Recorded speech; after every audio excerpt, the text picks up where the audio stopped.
자, 8번입니다. 이번에는 이제 두 직선이 주어져 있는데 한 직선, 첫 번째 주어진 직선은 확정이야, 확정. 맞지? 근데 두 번째 주어진 직선은 미정계수가 있어. 그때 이제 이 두 직선이 1, 4분면에서 만나기 위한 m의 값의 범위를 구하래. 자, 근데 요 두 번 직선을 조금 식을 조작을 해봅시다. 이렇게 어떻게 되지? 이렇게 조작할 수 있지 않을까? y는 m, x 그 다음에 더하기 1 마이너스 이렇게 더하기라고 써야 되거든요. 그럼 이제 이거는 뭐가 떠오르는 식이지? 아, 마이너스 1,1을 지나고 그 다음에 기울기가 m인 직선 이렇게 해석할 수 있지 않을까? 원래 우리가 이렇게 공식이었잖아, 맞지? 이 경우에는 이렇게 알아보는 게 사실 1번 접근인 것 같습니다. 자, 그러면 이제 그림을 그려보자. 저기 x 더하기 y 마이너스 2는 이제 0,2랑 2,2를 지나는 기울기가 1인 직선이야. 아, 마이너스 1인 직선이야.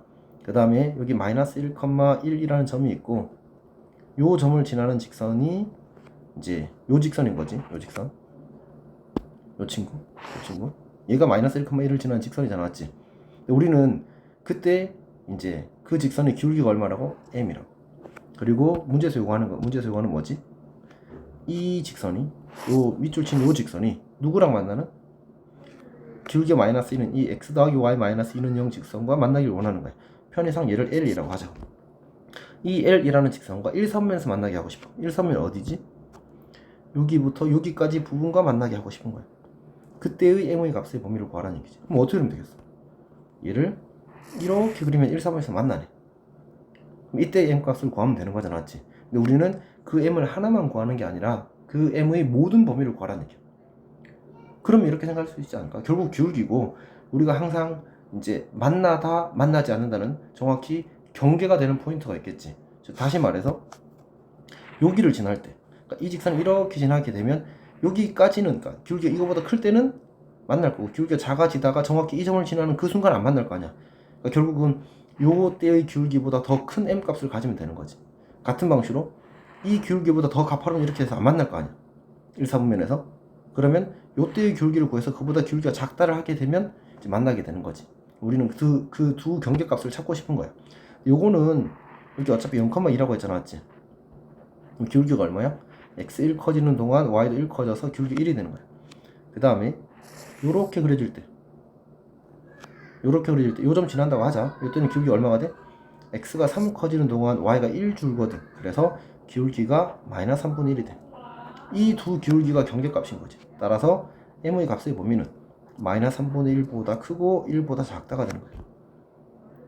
괜찮니? 오케이?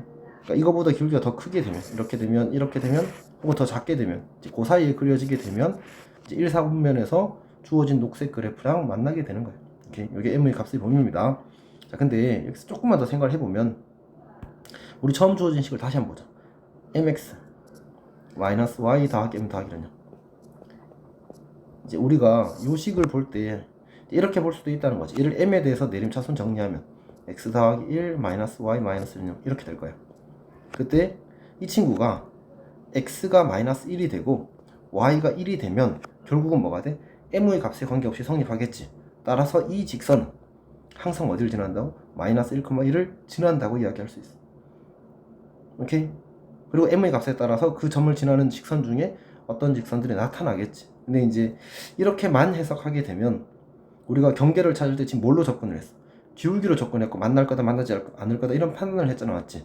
그래서 이렇게만 풀게 되면 그 기울기에 대한 우리가 해석을 좀 이제 안 하게 됨으로써 이 직선이 어떤 특징을 가지게 되는지에 대한 이해가 조금 약해질 수 있어. 그래서 기왕이면 첫 번째 보여줬던 접근으로 접근하는 게 조금 이득이 되긴 할 겁니다. 뭐 다른 얘기도 할 수 있는데 지금은 이 정도만 할게. 여기까지 합시다.